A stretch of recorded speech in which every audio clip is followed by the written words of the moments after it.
Tamara from mooglyblog.com, and in this video, I'm going to be demonstrating how to crochet the Everyday Drop Hanging Basket, which is a free pattern you'll find on mooglyblog.com.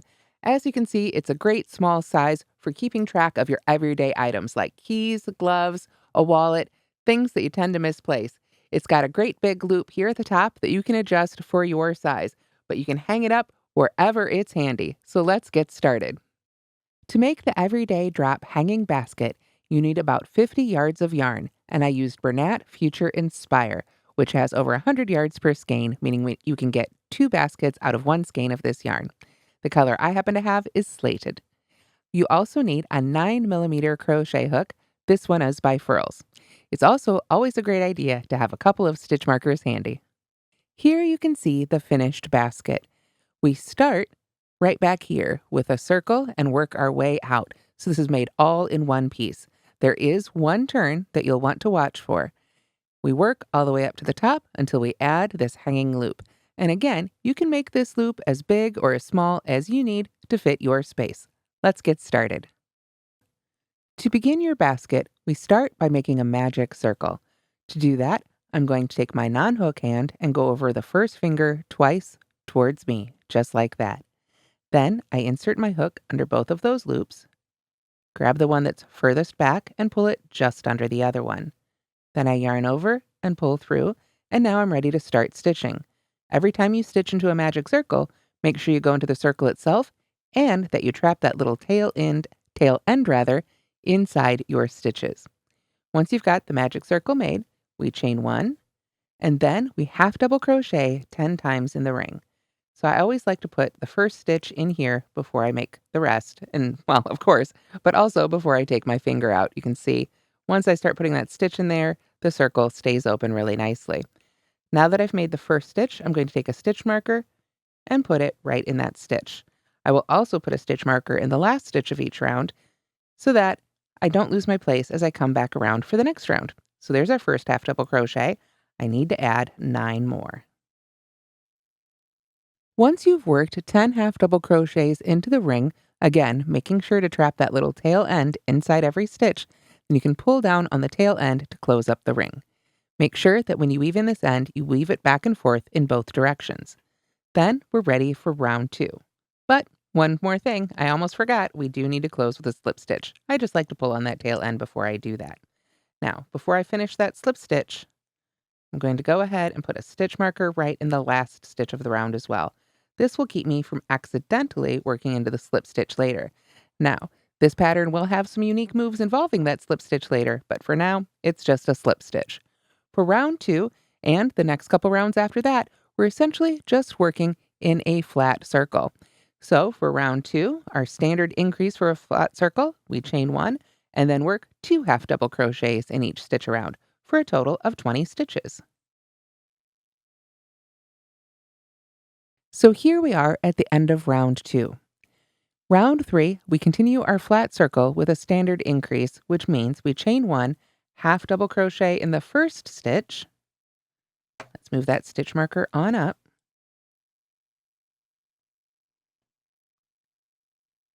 And then we work 2 half double crochets in the next stitch. And that's our repeat for round 3. 1 in the next stitch, 2 in the stitch after that. 1 and 2, 1 and 2, all the way around until you have a total of 30 stitches. Now, for the sake of time, I've skipped round 3, and we're just going to talk through the beginning of round 4. For round 4, another flat circle round, we chain 1, work 2 half double crochets in the first stitch. So there's 1 and 2, and then half double crochet in the next 2 stitches. 1 and 1. And that's our repeat for round 4. 2, 1, 1, 2, 1, 1, all the way around for a total of 40 stitches. I will see you when we're ready to finish up round 4. So once again, for the sake of time, we're going to pretend I've just finished round 4. So it would be just a little bit bigger, and it would have 40 stitches in it. Just like the previous rounds, we join with a slip stitch, but then at the end of round 4, we turn, and we're going to work the rest of the project from this side of the work. We do this so that we get the beautiful right side of our stitches on the outside of our basket, and we have this on the inside of our basket. So This is where having those stitch markers is going to be particularly useful. Let me turn it back around. Here you can see we were working from the side before. I've made my slip stitch, and that's right there. I've got my first stitch marked and my last stitch marked. When I turn to work back the other direction, if you didn't know, you would think that's the first stitch right there, but it's the slip stitch. So we need to actually skip it to work into the next stitch right here. That said, that's the usual method. This pattern, we're going to treat that slip stitch a little bit differently. Starting here in round 5, we are going to work into the slip stitch. This is not a standard way to handle slip stitches in crochet, but for this particular pattern, it gives us a really great opportunity to center our increases and keep our seam straight up through the top of our basket. So we're going to put it to use. So when you make round 5, we start with our chain of 1. And again, make sure you've turned your work so that little tail should be hanging out right in front of you now. Then we're going to half double crochet right into the slip stitch. So if you need to go back and take it out and make it a little bit looser, you can do that. It was just the stitch you did right before this. But put that first half double crochet right into that slip stitch itself. So I'm going to go ahead and move that stitch marker on up to this new first stitch of the round. And then simply continue to half double crochet in each stitch around to finish up round 5. When we get to the end, we join with a slip stitch again. All right, so here I've been working evenly all the way around for round 5. And you can see because we're not increasing anymore, the basket wants to cup up a little bit, and that's totally fine. That's a great thing. So I have half double crocheted in each remaining stitch around, but we've got a couple of more things we need to do before we finish up round 5. We're going to half double crochet into the slip stitch again. So that means we're going to go right. We can see right where that first stitch has worked and go right in that same space. And then instead of joining with a slip stitch like we've been doing previously, we're going to join to the first stitch with a single crochet. So what that does is it creates a chain 1 space, whereas if we could chain 1 and join with a slip stitch, but by doing it with a single crochet instead, our hook lands back in the middle of the space rather than off to the side. So how does that look? We take our hook, we go right into that first stitch. Might need to pull out that stitch marker first. Mine wants to be in the way today. There we go. We go right into that first stitch, yarn over and pull up our loop, and then yarn over and pull through 2 to finish the single crochet. So if I pull the stitches apart here a little bit, it's a little harder to see here, but we've got basically a chain 1 space right here. Let's see, I was pulling the wrong spot. You really have to look for it a little bit. But look for that chain 1 space that's created by the single crochet. You can see I really kind of had to dig for it. Let's take that single crochet out again so we can look for it. Here's our last stitch. We can go ahead, move that stitch marker on over. It's our new last stitch of the round here. This is our first stitch. So I'm going to insert my hook, pull up a loop, yarn over and pull through 2. And we look for that chain 1 space right there. Don't be afraid to manhandle the yarn. This yarn can take it. Look for, there's our single crochet. There's the last half double crochet and the first half double crochet. So that is how we finish round 5. Round 6 is going to begin pretty much the same way. We chain 1. Now we're going to half double crochet right in that chain 1 space. So I recommend go ahead and pull it apart, give yourself some space. So you can go right on in there and put that first half double crochet of round 6 in the chain 1 space created by that single crochet. Now I'm going to go ahead and mark that stitch. And then, once again, we start out by half double crocheting in each remaining stitch around. So here I am again, almost done with round 6 this time. Once again, when we get to the end and we've half double crocheted in each stitch, we're going to come back and put another half double crochet in that chain 1 space. That's a little easier to find now that we've already got a stitch in it. So I'll go ahead and put my second half double crochet in that space. And then I will go ahead and mark that as my last half double crochet of the round. And now, once again, I'm going to join with a single crochet. So if you have a lot of trouble finding the space there, go ahead and grab a third stitch marker here, and a little trick, we're going to put it right around our working yarn and the top of our loop here, and then we'll make our single crochet in that first stitch for our join here. There we go. And you can see now that stitch marker is marking right for us where we want to go as we begin round 7. Now in round 7, we're actually going to begin some decreases to start gathering up the front of our basket. So I've been crocheting from this side. You can see our tail here.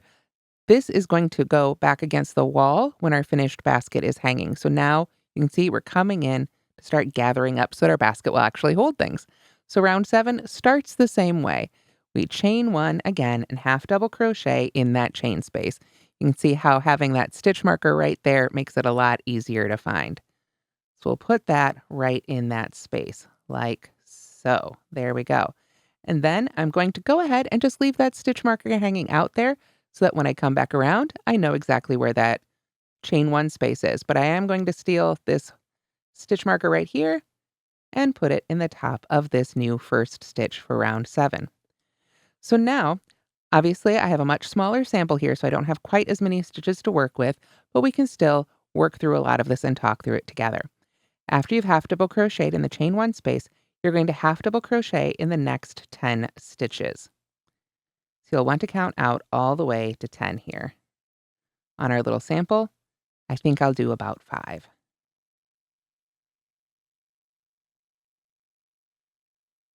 After you've half double crocheted in those next 10 stitches, you're going to half double crochet 2 together. And I like to do a half double crochet 2 together that maybe isn't the most standard way to do it, but I do think gives it a much nicer finished result.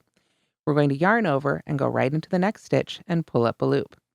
Then, instead of yarning over again, we're going to go straight into the next stitch and pull up a loop. So now with 4 loops on our hook, we'll yarn over and pull through all 4 loops. A standard one would have you yarn over again before going into the second stitch, which puts 5 loops on the hook, and I think just makes it a little bit too bulky. And I think this one substitutes just as well, if not a whole lot better. After that, our repeat that we do twice is half double crochet in the next 9 stitches, then half double crochet 2 together again. Half double crochet in the next 9, half double crochet 2 together again. Then we half double crochet in the last 10 stitches, and then we address the top. So I'm going to work my way around, and we'll meet back up here at the end of round 7. So you can see here on round 7 how this really gathers the front of our basket together, but I'm not quite done yet. Once again, when we get to the end, we're going to half double crochet in that same chain 1 space again. And again, I can use that stitch marker to help me find it with ease. Oop, there we go. Of course, then I catch the stitch marker in my stitch. Now, once we've stitched into that chain 1 space again, we can take that stitch marker out of the way. But once again, here at the end of round 7, we're going to join with a single crochet. So I want to take that stitch marker again. I want to make sure I mark that last stitch of the round, that last half double crochet. Take our third stitch marker, put it around the working yarn and around both of those loops of our active loop. See right there? I just go right all the way around all 3. Put my hook back in. Oh, I think I caught some of the yarn in there. Let me get that tightened back up. There we go. Put that around our loops. There we go. All right, now we're all set up. Once again here for round 7, for our last time, we're going to join with our single crochet. Like so. And now we're all set up for round 8. Round 8 is a lot like round 7. We half double crochet in the first several stitches, then half double crochet 2 together. In fact, our count is half double crochet in the chain space, and then 3 times we'll half double crochet in the next 9 stitches, and then half double crochet 2 together.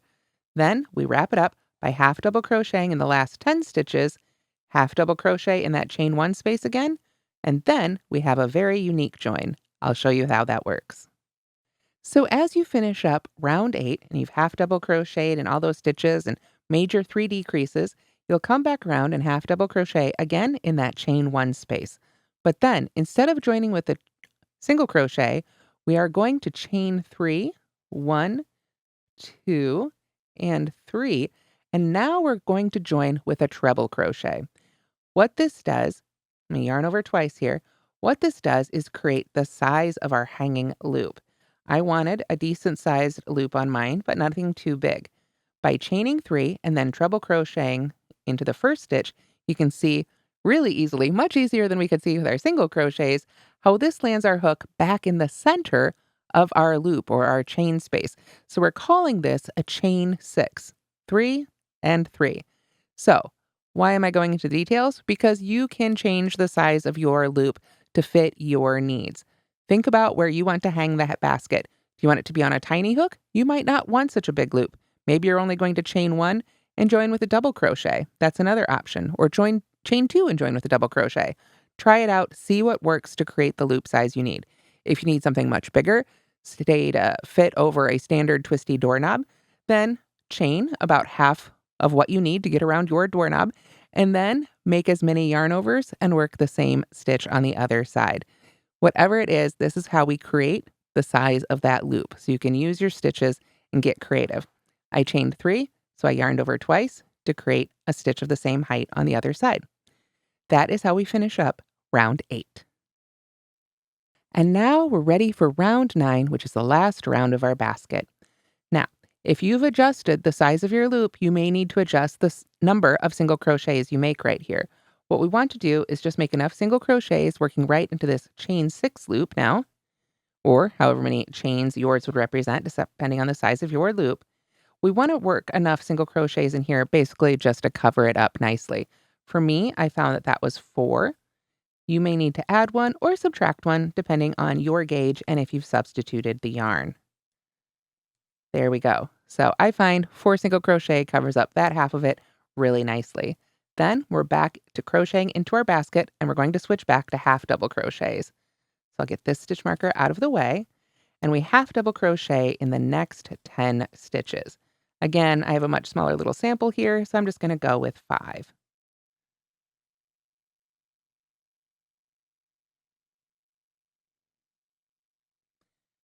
So after you've worked 4 single crochets in the first half of your chain 6 space, half double crochet in the next 10, then we half double crochet 2 together 11 times. Brings us around so that we can do half double crochet in the last 10 and finish up our loop. So once again, to do those half double crochets, we yarn over, go into the next stitch and pull up a loop, and then go right into the next stitch and pull up a loop, and yarn over and pull through all 4. So continuing doing that around until we can half double crochet in those last 10 stitches. So after you've made those decreases and then half double crocheted in the next set of stitches, we come right back to our chain 6 space. And we want to finish it off the same way we began. So we'll put 4 single crochets right around what was now my chain 3. So again, whatever number of single crochets you worked on the other side, you should work the same number on this side. When we get to the top, we can break our yarn. And then we'll want to grab a yarn needle. And what I like to do is go ahead and just pull up on the working yarn with my hook. We can take the end of our yarn and put it on our yarn needle. Make sure it's a big needle since this is a super bulky yarn. And then once we've got the yarn on the needle, we can go ahead and do what I like to call a seamless join. I'm going to insert my needle right under the top 2 loops of the first stitch. I'll go ahead and get that stitch marker out of the way and pull that through. And then I'm just going to send my needle right back into the same place it came from. If I pull it out, you can see right there is where my yarn is coming from in the last stitch. And I want to insert my needle right in the same place. I usually send it through another loop underneath as well, just to give it a little extra stability. And then I can just gently pull down on that loop and sort of zhuzh it, pull it around until I like the way it looks. And it's the same size as the tops of the other stitches. Then what I like to do, just to secure it a little bit more, is come back through the stitch next to it, which brings my yarn to the wrong side of my work, which we can tell because we've still got our first tail hanging out there. And then I can just go ahead and weave in my ends, and you'll have a finished little basket. And that's how to crochet the Everyday Drop Hanging Basket. Remember, that's a free pattern you can get on mooglyblog.com. Thanks so much for watching, and don't forget to like and subscribe.